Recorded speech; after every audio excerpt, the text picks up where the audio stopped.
Et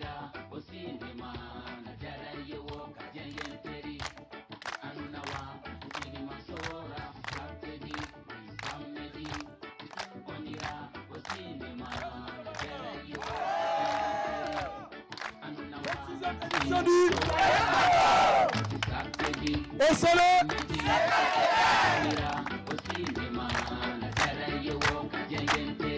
avec le panier. Les gars, vous êtes bons là. Ciné Show, c'est à présent accueillir Fousseni Kindo et Godefroy Bazier.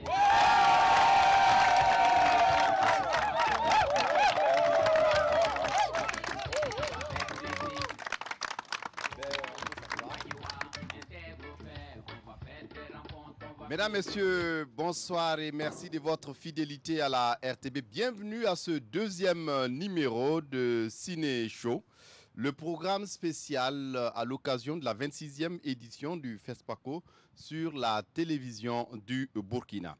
Pour cette émission, nous allons parler d'un film à l'affiche, que dis-je, d'une réalisatrice à l'affiche avec Godefroy Bazier. Il y aura également débat dans cette émission avec le film de Joël Karekezi, The Mercy of the Jungle, un film rwandais en compétition à cette 26e édition du FESPACO.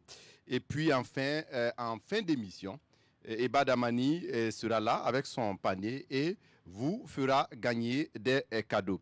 Nous sommes accompagnés cet après-midi par des étudiants de l'université de Ouagadougou, notamment l'université professeur Joseph Kizerbo et l'université Ouaga 2.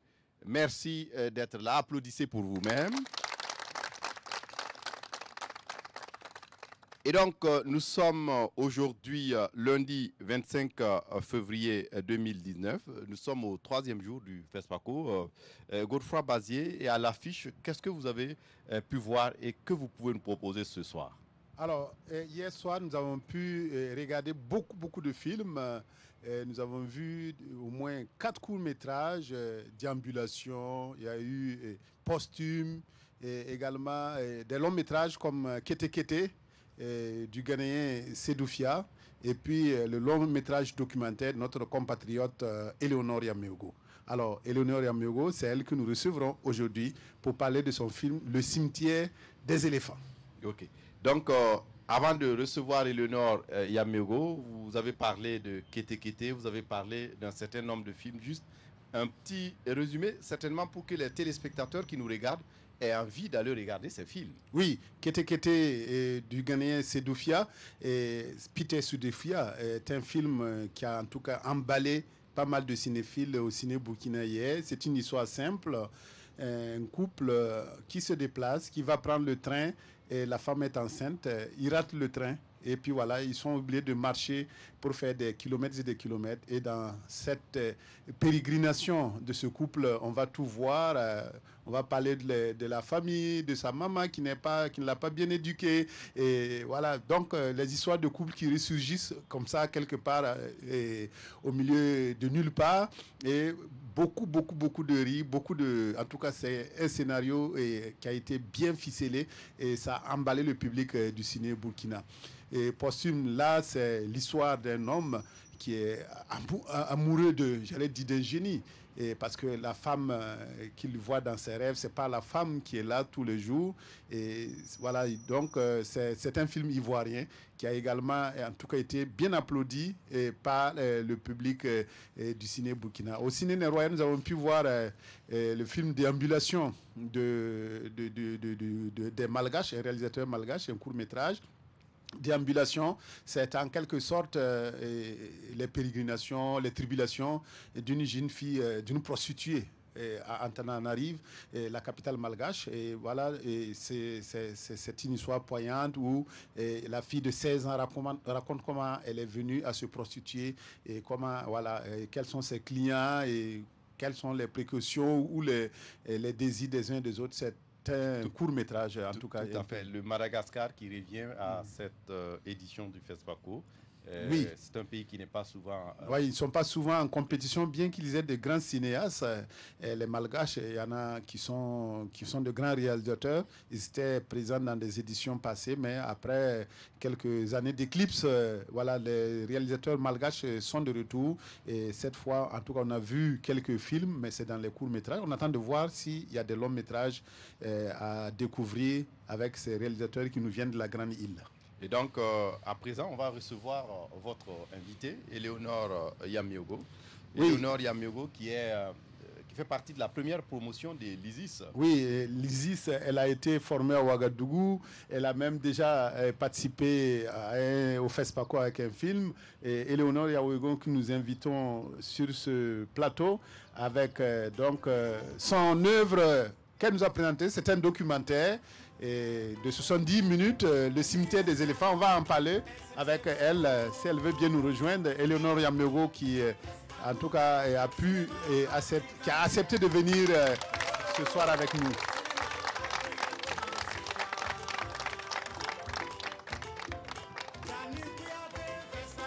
Alors, bienvenue Éléonore Yamiogo. Alors, on a vu le cimetière des éléphants. C'est un film documentaire de 70 minutes que vous avez réalisé sur la percée des missionnaires en Afrique, ces missionnaires blancs qui sont arrivés dans les années 1820-1830 et qui ont en tout cas été envoyés sur le front du christianisme pour christianiser toute l'Afrique noire, et en commençant par le Soudan français et puis en arrivant au Burkina, en allant vers la Côte d'Ivoire et tout. Et on a vu que c'était une histoire où vous êtes parti d'une maison de retraite où ces pères blancs qui ont fait, j'allais dire, leur temps, entre guillemets, en Afrique, sont retournés en France parce qu'ils sont tous malades et ils sont dans une maison de retraite et là-bas, ils poursuivent toujours leur œuvre d'évangélisation entre eux parce qu'il y en a qui ont 90 ans, il y en a qui ont 95. On a vu même le neveu du général de Gaulle, François de Gaulle, qui a 95 ans et qui est dans le film. Donc, c'est une histoire de l'arrivée du christianisme des pères blancs en Afrique noire avec tout ce qu'il y a comme, j'allais dire, connotation négative, parce qu'on a dit que ce sont les pères blancs qui ont fait venir le colonisateur, c'est eux qui ont préparé le terrain, en quelque sorte le cheval de Troie du colonialisme en Afrique. Et j'ai vu que vous avez posé toutes ces questions aux pères blancs qui ont en tout cas rejeté ces accusations, mais ils n'avaient pas le choix. Ils ne peuvent pas dire qu'ils sont venus être une tête de proue du colonialisme en Afrique. Donc ça a été un documentaire où on faisait va-et-vient entre Paris, Ouaga, Koudougou, où on voyait tous ces pères blancs qui essaient également de faire des œuvres sociales, parce que c'est dans le social qu'on peut tout à avoir... fait. Comme Éléonore est là, et oui, certainement qu'on va en parler avec elle. Juste une première question avant de vous laisser continuer, Godefroy. C'est vrai, souvent quand on demande au réalisateur, à l'artiste, d'où lui vient cette inspiration, le déclic de parler de ça, qu'une Africaine aille parler de ces sujets, c'est vrai que c'est des sujets qui nous touchent, mais c'est des sujets de l'autre côté. Le sujet m'est venu à un moment de ma vie. Comme beaucoup de jeunes, j'ai commencé à me poser des questions parce que malheureusement, je vais de moins en moins à la messe. Pourtant, je suis chrétienne, baptisée. Donc, j'ai voulu comprendre le sens de leur mission dans mon pays, notamment dans mon village à Koudougou. Donc, d'où ma rencontre avec ces derniers éléphants, ces derniers missionnaires qui sont les survivants des pères blancs qui vivent aujourd'hui en France. Alors, ces pères blancs, ils sont arrivés grâce à la Vigérie. C'est la Vigérie qui a lancé, en tout cas, cette idée d'aller évangéliser, et ça a été depuis l'Algérie. Alors, vous avez remonté tout ça, mais vous avez eu beaucoup de questionnements dans votre documentaire. Ouais, c'est un film qui pose beaucoup de questions. La réalisatrice, moi, je me pose beaucoup de questions. Et en même temps, j'impose ces questions aux cinéphiles, aux spectateurs qui regardent cette œuvre, pour qu'ensemble, on arrive à dénouer notre histoire commune avec l'Occident, avec la France, cette histoire de la colonisation, des indépendances, et situer les responsabilités. Parce qu'aujourd'hui, quand on parle de missionnaires, très vite, on vous ramène à la colonisation. Donc, il fallait bien que je parte à la rencontre de ces derniers éléphants pour comprendre qu'est-ce qu'ils pensent de la situation. Est-ce qu'ils ont été vraiment complices avec les colons? Est-ce que c'est eux vraiment qui ont appelé à la colonisation? Et dans le film, on voit un historien qui nous apporte, qui nous éclaire sur ces points-là. Alors, vous avez fait, j'allais dire, un grand focus sur ces pères blancs qui vivent dans des maisons de retraite en France. Est-ce que rentrer dans leur intimité comme ça a été facile? Faire un film, c'est jamais évident, et surtout faire un film avec des hommes religieux et des prêtres. Moi, je suis une femme, donc c'est un milieu assez discret. J'ai mis 4 ans pour faire ce film. Pour avoir des autorisations, ça n'a pas été simple. Même quand je les ai eues, le premier jour du tournage, on a été refoulé avec l'équipe technique. Il nous a fallu 4 mois encore pour renégocier, faire des courriers, prouver que ce film était important pour l'Afrique et aussi pour la France. Parce que nous avions une histoire commune et qu'avec ces derniers missionnaires, il fallait qu'on en discute, il fallait qu'on en parle pour créer le débat. Alors moi, en tant que critique de cinéma, quand j'ai regardé ce film, j'ai dit ouf, voilà Eleonore Yamego qui fait la publicité de l'Église catholique. Ben, je pense que c'est pas tout à fait ça, parce qu'on m'a reproché aussi le contraire. C'est un film, je dirais pas équilibré, parce que j'ai pas cherché à le faire dans ce sens.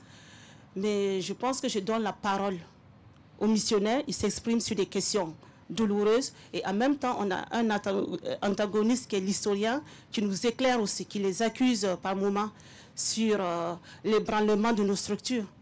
Il les accuse carrément d'avoir détruit l'imaginaire africain. Donc je pense que ce n'est pas un film à la gloire des missionnaires, même si l'œuvre des missionnaires n'est pas tout à fait... négatif, il y a des choses positives et on le voit à travers l'œuvre, le soutien que le père Oudé apporte à une jeune fille rejetée par sa famille. Oui, on a parlé de l'Église qui a construit des écoles, des maternités, et fait des retenues d'eau. Tout ça, ça transparaît dans le film.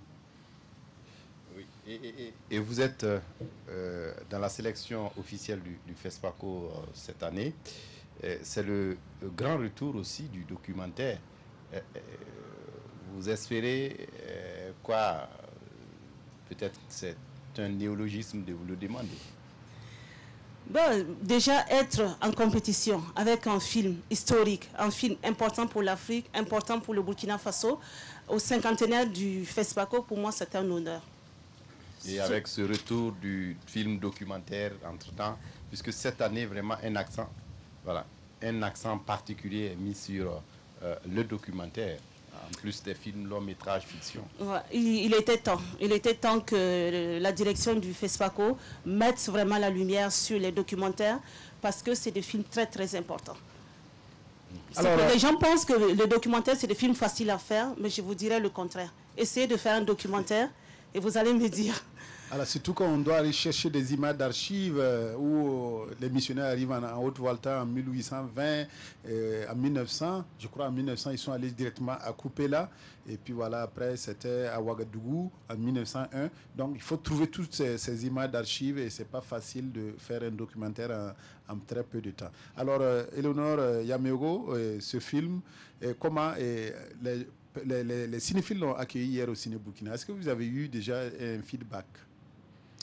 Hier, dans la salle, j'étais très émue. C'était comme si je voyais le film pour la première fois. Pourtant, j'ai passé au moins 6 mois à le monter parce que je vivais ce film avec les gens et je le regardais avec un nouveau regard. Et à ma grande surprise, c'est rare de voir des gens enthousiastes comme ça sur un documentaire. Les gens riaient par moments, ils exprimaient de l'émotion, de la colère par rapport à certaines séquences. Donc pour moi, le film a été très bien accueilli. Parce que le documentaire, c'est le film du réel. Ouais. Merci. Oui, je précise que le film est déjà passé au Neroya et qu'il s'est passé tout à l'heure au Sénaza. Donc il n'y a plus de projection du cimetière des éléphants d'Eleonore Yamego jusqu'à ce qu'elle ait un prix le soir du 2 mars et qu'on puisse le revoir dans les salles. Et c'est tout le mal qu'on lui souhaite. Merci beaucoup, Eleonore. Et bonne chance pour le cimetière des éléphants, en tout cas qui a été coproduit par plusieurs sociétés et donc qui a été tourné grâce à la Côte d'Ivoire aussi pour que ce partenariat Burkina-Côte d'Ivoire puisse en tout cas se fortifier. Merci à vous. Voilà, alors Godefroy, on va poursuivre avec à l'affiche cette rubrique qui présente un film mais aussi un réalisateur pour les films à l'affiche ce soir. Oui, nous avons déjà au Ciné Burkina à 16h, à l'heure où nous vous parlons, Afiti, un court-métrage du Gabonais Wilfried Langoya Obamba. Les armes miraculeuses de Jean-Pierre Bekolo du Cameroun, il s'agit d'un long-métrage qui est en compétition. Et 18h30, Difiri le Manakoutou de Obet Motang d'Afrique du Sud, un court-métrage. Ali Kilitan, c'est un film burkinabé, en même temps entre le documentaire et la fiction de Isiaka Konaté. En tout cas, Isiaka Konaté a emboîté les pas de Léonore Yameogo parce que son film Akilitan, c'est Mémoire en fuite, c'est un film qui a mis chemin entre le documentaire et la fiction. Toutes ces œuvres seront à voir à 18h30 au Ciné Burkina. À 20h30, on aura un court-métrage Nabiga de Zalissa Zungrana du Burkina et un long-métrage Rafiki du Kenya Wanuri Kawi. À 22h30 au Ciné Burkina toujours. Point 0, un court-métrage de l'Algérien Boumeza Nassim et un long-métrage Mambatat Bata du Mozambicain Jao Luis Sol de Carvalho. Au ciné Nerwaya à 16h, l'énergie défi de survie à Nanangoun de Sita Siloué de la Côte d'Ivoire. Whispering Trough to Power du Sud-Africain Chamela Shedat. Et à 18h30, le Borgo, cet instrument de musique traditionnelle bien connu de chez nous, de Isidore Alphonse Kaboré du Burkina. Et Jamou Douma, un long métrage de Salif Traoré du Mali. À 20h30, toujours au ciné Nerwaya, Taïta Milouda de Nadia Arek d'Algérie. Le futur dans le rétro du Camerounais Jean-Marie Teno. C'est un long métrage en compétition. 22h30, on a le temps pour nous de Kati Lena Ndiaye du Sénégal, court métrage, et Ganda, le dernier griot du Mauritanien Ousmane Diagana. Et enfin, à l'Institut français de 19h à 21h, face au Faso d'Amfani d'Abdoul Karim Kone du Burkina, et de 21h à 23h, Enfant du hasard de Thierry Michel de Belgique. Bien sûr que à Canal Olympia, Ouaga 2000 et à Pissi, il y a quelques projections qui intéresseront toujours le public burkinabé et féru de cinéma. Merci à vous, Godefroy Bazia. On vous retrouve demain à la même heure pour un film à l'affiche et un réalisateur ou une réalisatrice à l'affiche. Merci pour toutes ces informations. À présent, la rubrique Ciné-Débat.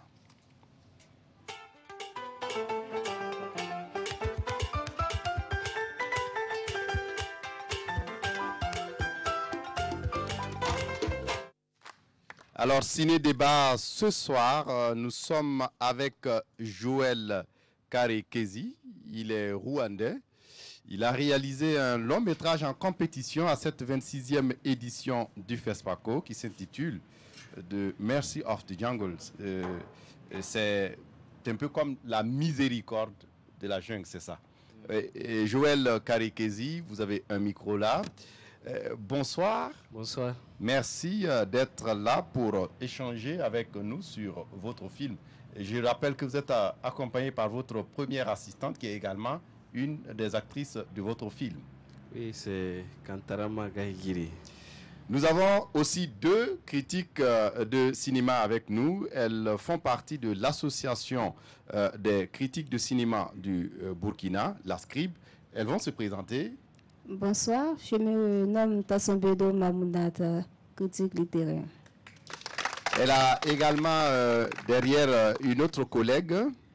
Yameogo Nematou, critique littéraire. Voilà. Et donc, avec nous ce soir, on va échanger sur votre film que nous avons suivi avec beaucoup de bonheur. Je vous pose d'abord une question avant de revenir à nos invités. Le film, c'est l'histoire d'abord de deux soldats dans la jungle de l'Afrique centrale, ça doit être le Congo, et qui se battent ou qui se débattent pour survivre.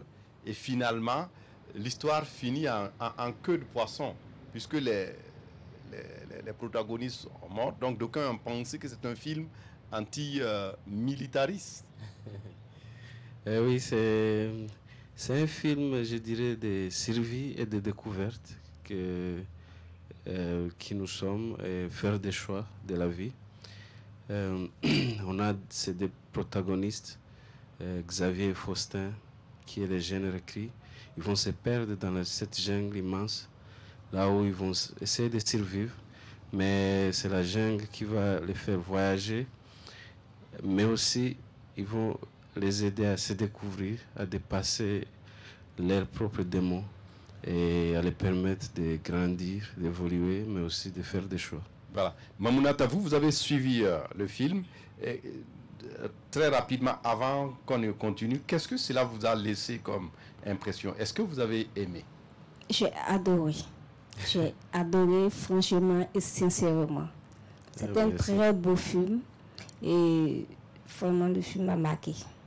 Et quels sont les éléments qui ont attiré votre attention ou sur lesquels vous vous êtes attardé dans votre appréciation? Je me suis attardée sur les soldats, les rebelles, toujours les rebelles. Comment le réalisateur a pu mettre à nu ce problème qui continue toujours de nos jours. Oui, justement, on s'est posé un certain nombre de questions, Joël Karekezi, dans ce milieu parfois fermé, puisqu'on dit l'armée, c'est la grande muette. Dans ce milieu parfois fermé, comment arriver à pouvoir introduire ce milieu et pouvoir faire parler les gens, pouvoir faire exprimer les gens?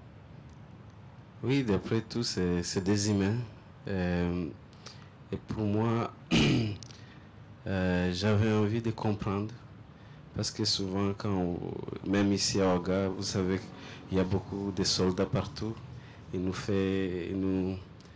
on dit, check. Ils nous contrôlent. Voilà. Et là, on a du respect, il y a des moments où on a peur. Mais au fond, on a besoin de comprendre. Et on va réaliser que ce sont des humains. Des humains qui travaillent pour un pays, qui sont là pour notre sécurité. Mais quand ils se trouvent dans ces situations, ils vont réagir. Mais leur réaction, c'est pour la survie. Mais si on va dans la psychologie, on va découvrir vraiment leur point de vue aussi. C'est ça ce qui était nécessaire pour moi pour ce film.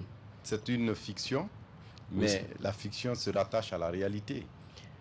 Oui, Est-ce que c'est la réalité de qui, vous? Au fait, c'est combiné. Il y a, nous tous, nous savons l'histoire. Il y a les guerres qui sont toujours dans la région, au Congo. Il y a eu les génocides contre les Tutsis au Rwanda. Il y a aussi des guerres partout au monde. C'est des réalités. La guerre, c'est une réalité qui est au monde. Et pour moi, ce film, ce n'est pas un film d'un pays qui combat un autre. C'est au-delà de ça. C'est comprendre vraiment la nécessité de survie et le futur de notre continent et le bonheur de nos peuples.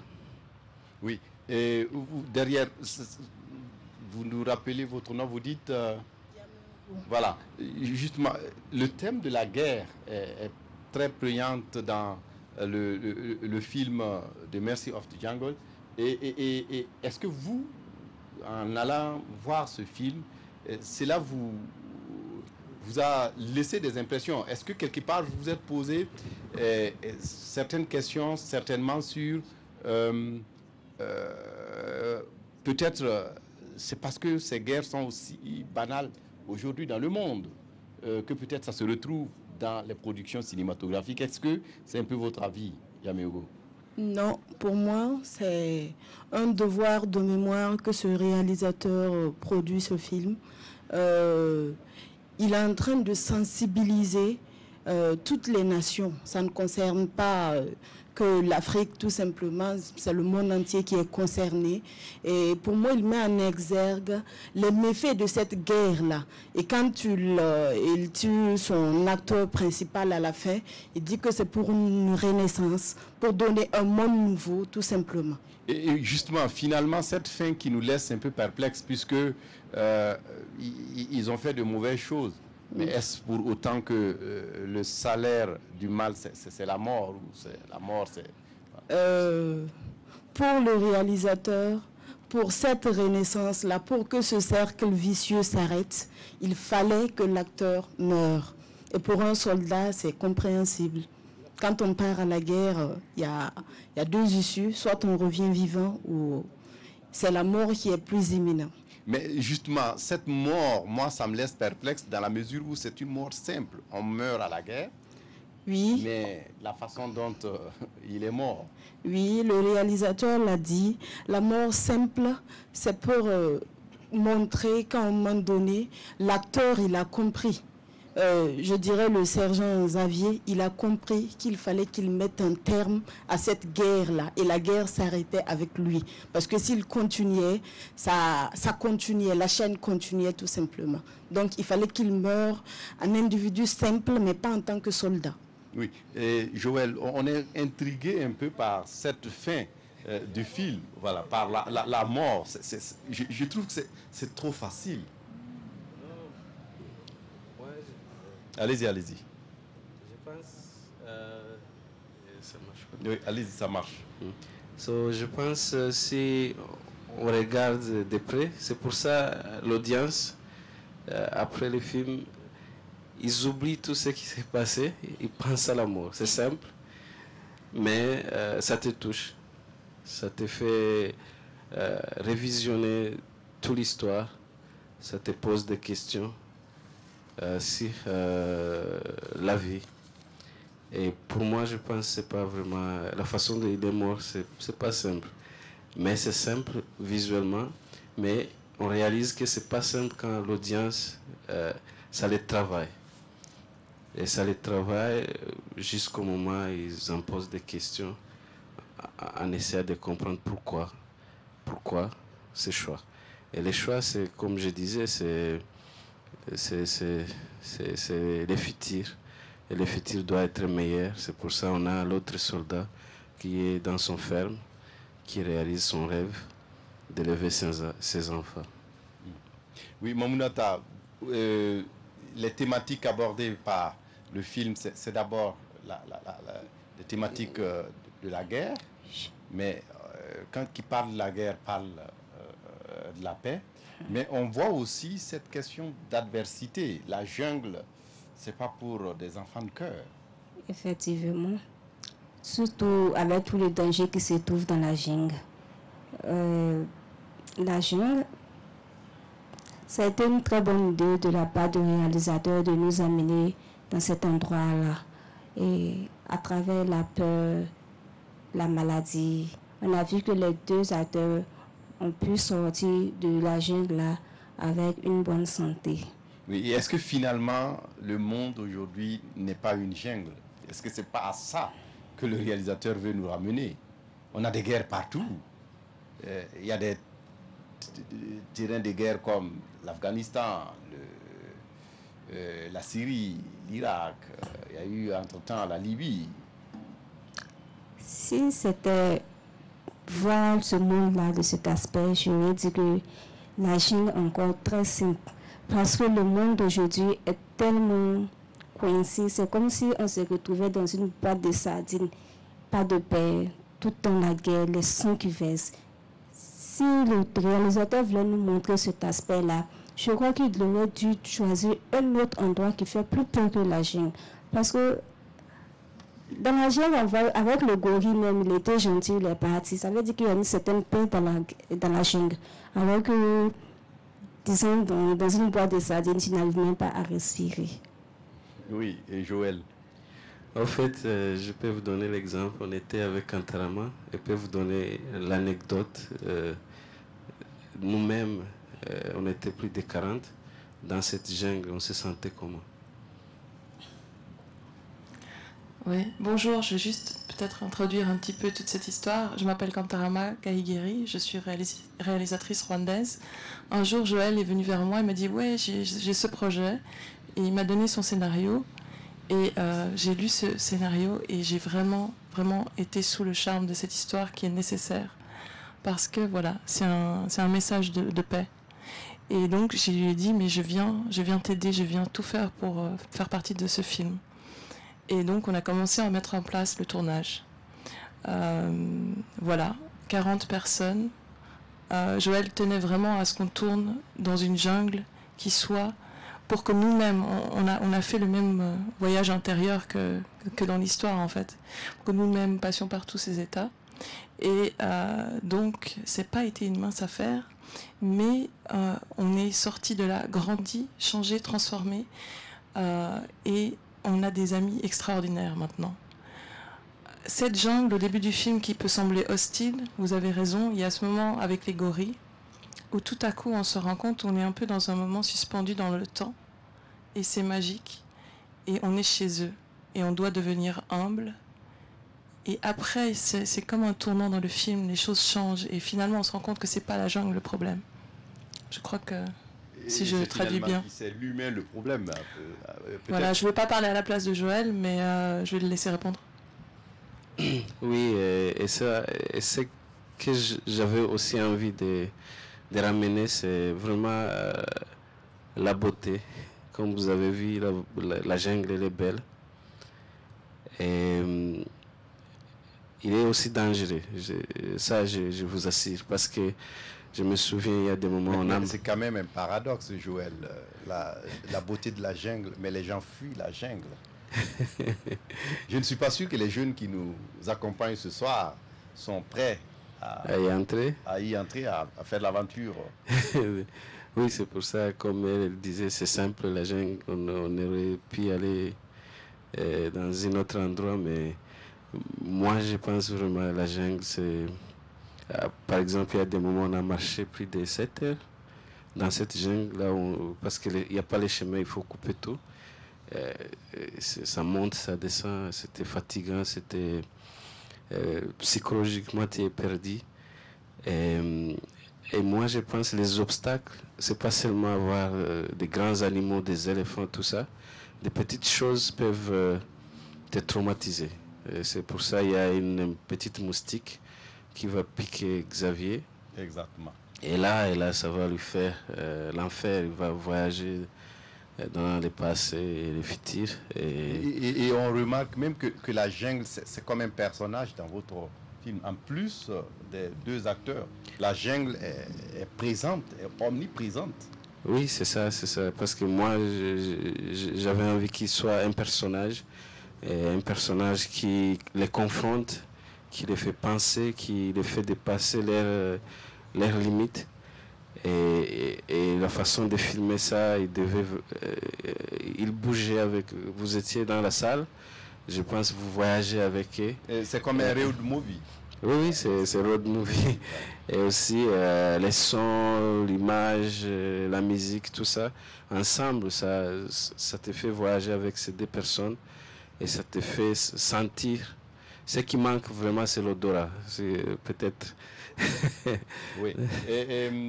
Yamego, on l'a vu, le jeu d'acteur également. On a deux principaux acteurs, incarnés d'abord par Marc Zinga et puis Stéphane Bach. Et on se rend compte que à eux deux, pratiquement, c'est comme s'ils ont porté tout le projet du réalisateur. Cette démarche de conduite du jeu d'acteur, qu'est-ce que cela vous a laissé comme impression? Allez-y. C'est une manière esthétique d'avoir deux personnes seulement, deux acteurs, mais qui nous tiennent en haleine. On les suivait, on suivait parce qu'on s'attendait à ce que quelque chose arrive tout simplement. On était dans leur peau. Voilà. C'est comme s'ils nous avaient contaminés de leur voilà, émotion, on devient des acteurs. Vivaient. Oui, on vit avec eux dans la jungle. Et quand quelque chose se passe dans la jungle, même nuitamment, tout le monde est aux aguets. On s'attend à voir quelque chose. Qu'est-ce qui va leur arriver? Et puis, bon, il y a le thème aussi de l'amitié qui est vraiment développé dans le film. Parce que Faustin, il n'est pas soldat en tant que tel, mais il débutait tout simplement. Mais il ne va pas abandonner Xavier quand il sera malade. Il va le suivre jusqu'à la fin. Voilà. Oui, on a des amis qui nous accompagnent ce soir. Certainement que a écouté le réalisateur et la première assistante qui a également joué dans le film et a écouté nos deux critiques, ça vous inspire aussi des questions. Parce que le cinéma, ça pose des préoccupations sociétales. Et donc, si vous avez envie d'intervenir, allez-y. Il y a un micro qui va peut-être se balader, voilà. Donc, le micro-baladeur est là. Oui. Donc, allez-y. Oui. Alors, merci beaucoup au réalisateur pour ces interventions. Alors, on sait aussi que le cinéma, c'est aussi l'adaptation des œuvres littéraires. J'aimerais savoir, est-ce que le réalisateur a déjà réfléchi sur l'adaptation de l'œuvre de notre compatriote Monique Ilboudo, intitulée Mourekatete, qui est une œuvre qui relate vraiment les réalités du Rwanda, surtout les génocides du Rwanda. En tout cas, quand tu lis l'œuvre, c'est vraiment très très touchant. C'est aussi la même chose que il est dans son film qu'il a présenté. Je pense que si cette œuvre-là a été adaptée, ce sera vraiment une chose très très intéressante. Est-ce que le réalisateur a déjà pensé à ça, à l'adaptation de l'œuvre de notre compatriote Monique Ilboudo? Oui, le prochain. Oui, en ce moment, je travaille sur le prochain projet et les portes de l'adaptation, ils sont toujours dans ma tête. Mais le problème, c'est qu'il faut être en contact avec les bonnes personnes, l'écrivain qui accepte d'adapter son livre. Mais aussi, je dois lire le livre aussi pour voir si ça me parle, ça me connecte. Et oui, je vais trouver le livre, je vais lire. Et si ça m'intéresse beaucoup, je vais faire tout. Et s'il n'y a pas un autre réalisateur qui a optionné les livres, ça peut être facile. Mais c'est un long voyage. Donc, il ne ferme pas la porte à des collaborations et à des projets de ce genre. Oui, on reste là-bas pour une deuxième question.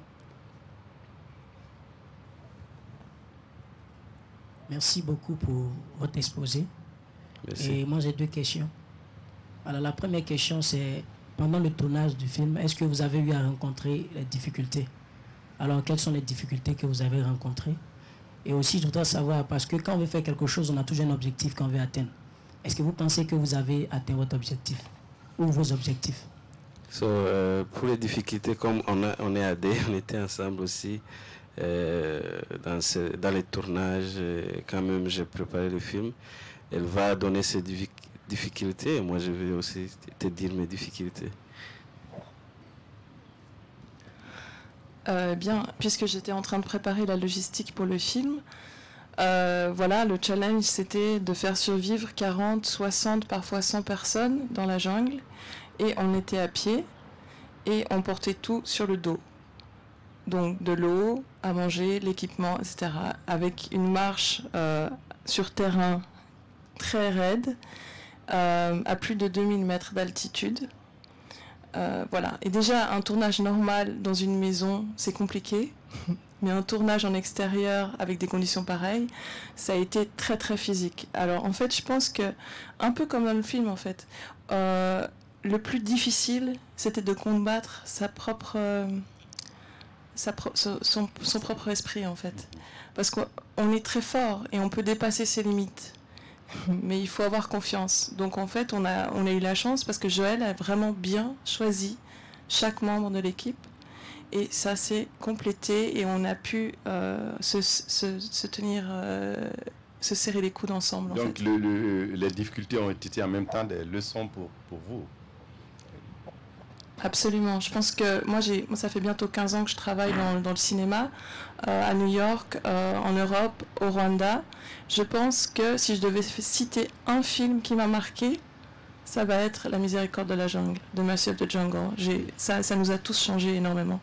Oui, on prend une dernière question là, avant certainement de passer à la prochaine étape de cette émission. Oui. Okay, moi, je me nomme Thierry Samy. Et je dis vraiment merci au réalisateur pour ces films. Je ne suis pas un cinéphile, mais déjà l'exposé me donne envie vraiment de visionner ces films. Maintenant, moi, ma préoccupation, c'est que, en fait, c'est un peu à l'endroit de tous les réalisateurs. Parce que on voit que c'est un retour de ce qui s'est passé au Rwanda depuis longtemps. Et effectivement, on nous dit que ce film est vraiment, si je peux le dire, émotif. Est-ce que quelque part renvoyer ce qui s'est déjà passé en film, est-ce que c'est pas, comment dire, remuer, comme on dit ça, le couteau dans la plaie, ou est-ce que réellement, comme nous sommes à la recherche de la paix, est-ce que ça peut véritablement nous amener à une vraie réconciliation ou je ne sais quoi, une vraie paix? C'est ça, moi, mon inquiétude, à l'endroit de tous les réalisateurs, mais comme vous êtes là, donc je m'adresse à vous spécifiquement. Au fait, c'est un film, comme on a dit, sur la guerre, mais je dirais que c'est un film qui te fait voyager dans la simplicité. Tu vas rigoler beaucoup. Et ça ne va pas vraiment te compliquer. Tout est simple. Mais aussi, comme je dirais, comme un père à son fils, il y a des choses, même son passé, c'est nécessaire de lui. Le devoir de mémoire. Oui, le devoir de mémoire. C'est ça même la thème du festival. Et chez nous, par exemple, chaque année, le génocide contre les Tutsis a eu lieu. Mais notre devoir, ce n'est pas d'oublier, mais on doit se construire à travers tout ce qui nous sont arrivés, mais avec un esprit d'espoir et aussi de construire notre pays ensemble. C'est pour ça, tous les malheurs qui nous ont arrivés, on doit les prendre comme... ça doit nous fortifier et nos enfants, ça doit les aider à ne pas répéter les mêmes erreurs que nos ancêtres et pour moi, le cinéma, c'est le moment d'essayer de voyager dans tout le temps, mais avec un objectif de discussion et aussi de découverte. Et ce film, c'est seulement discuter avec tout le monde, l'Afrique, le monde entier, et voir si un jour la paix, parce que pour moi c'est nécessaire. Merci à vous, Joël Karekezi. Merci d'être venu. Merci à Mamounata, merci à Yamiogo. Merci à vous également, chère réalisatrice. Et vous avez été, je le rappelle, première assistante réalisatrice sur le plateau de Joël. Merci d'être venu. À présent, la prochaine étape de cette émission, c'est le panier avec Eba Damani.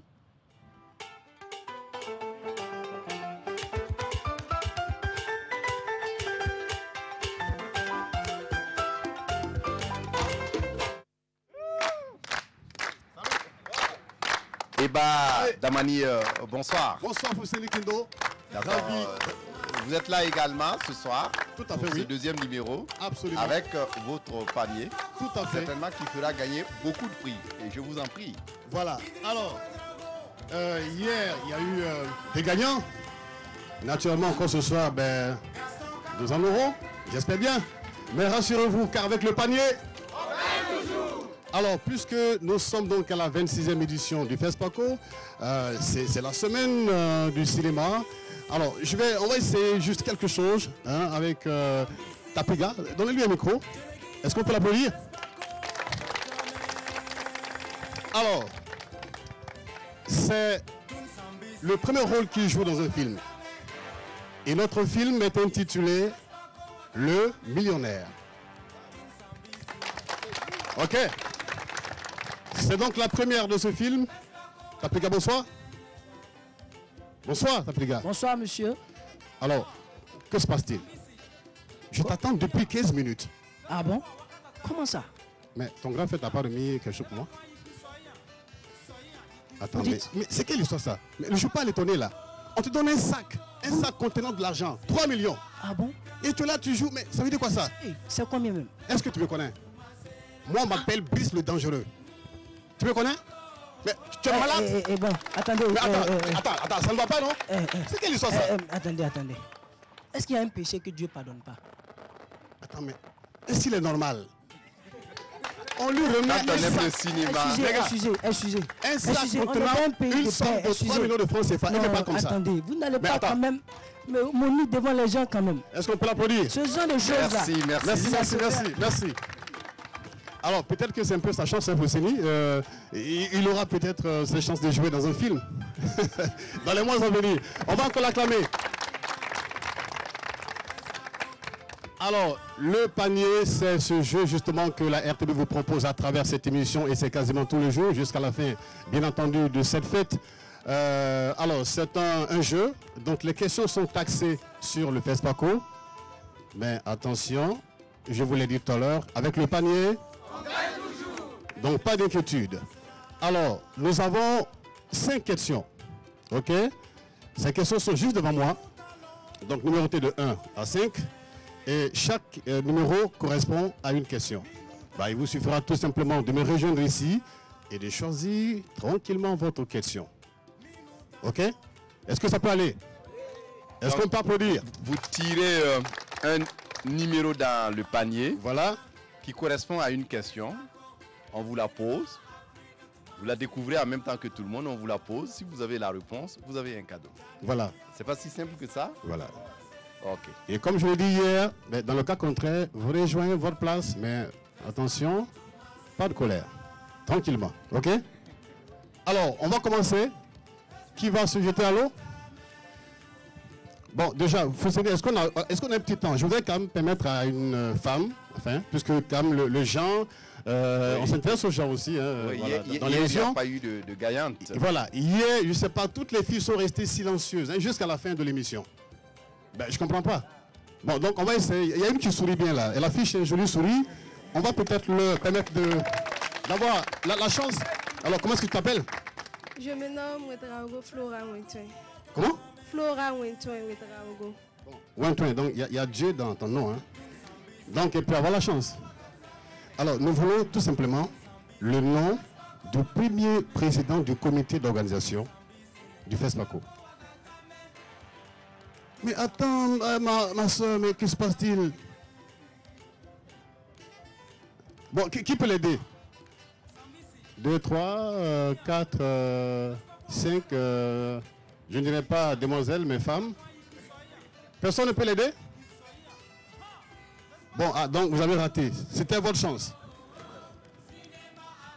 Vous voulez peut-être vous rattraper dans le jeu. Alors, c'est parti pour le jeu. Place au jeu. On commence par qui veut essayer? Oui, vous venez. Voilà, tirez, on va l'acclamer quand même. Allez, rapidement. Oui. Parce que le temps qui nous reste, c'est pas beaucoup. Oui, allez rapidement. Elle est en train de venir tout en priant, hein, Fousseni Kindo. D'accord. Ouais. D'accord, allez-y. Comment est-ce que. Bon, on se tutoie, hein, les gars. Tranquille. Comment est-ce que tu t'appelles? Je m'appelle Saorgo Blandine. Blandine Saorgo va essayer. Elle va tenter sa chance. Numéro combien? Numéro 2. Alors, quel est le thème de la 26e édition du FESPACO? Prenez le micro. Voilà, le micro est juste derrière. Le thème c'est Mémoire et avenir des cinémas africains. Oh là là. Super. On va encore l'applaudir. Nous allons demander à notre hôtesse rapidement. Voilà. Restez là. Tu dis, reste pour prendre ton cadeau. Nous avons juste un cadeau que la RTB vous offre. Voilà. Donc la question 2 est partie. Alors, qui va encore essayer? Ah oui, mais quand même, ils ont fait un gros effort. Hein. D'accord. Donc, quelqu'un, il vient et tire dans le panier, oui, mon ami. Voilà, viens rapidement, on l'applaudit. Voilà. D'accord. Il va ouvrir. Vous prenez le micro et vous nous dites c'est quel numéro vous avez tiré. Voilà, votre nom d'abord. Le nom d'abord, oui. Je me nomme Saint-Poré Jacques. Jacques Saint-Poré, Oui. d'accord. Ta question dit Question quoi? numéro 4. Question numéro 4. Alors, elle dit ceci. Avec quel film Daniel Kolo Sanou remporte-t-il les talons de bronze en 2005? Non, mais il faut réfléchir juste un tout petit peu. Alors, c'est un film qui était, juste un petit indice, entièrement tourné dans un village qu'on appelle Koro. C'est juste à quelques encablures de Bobo Dioulasso. Ça ne vient toujours pas. Bon, alors, donc il va regagner sa place. Donc, quelqu'un peut l'aider à trouver... Personne ne peut venir à son rescousse. Voilà. Personne. D'accord. Le film, il s'agit de Tassouma. Voilà. Avec le sergent Sogo Sanou. Voilà. Ah bon, voilà. Maintenant mon voisin dit Sogo Sanou. Bien. Merci pour votre participation. Prochain candidat. On prend le dernier, certainement, avant de mettre un point à cette émission. Oui. Parfait. Prochain candidat. Prochain candidat. Voilà. Il vient avec un sac rouge. Quel numéro? Le numéro 5. Numéro 5. Alors, combien de pays prit part à la première édition du FESPACO en 1969?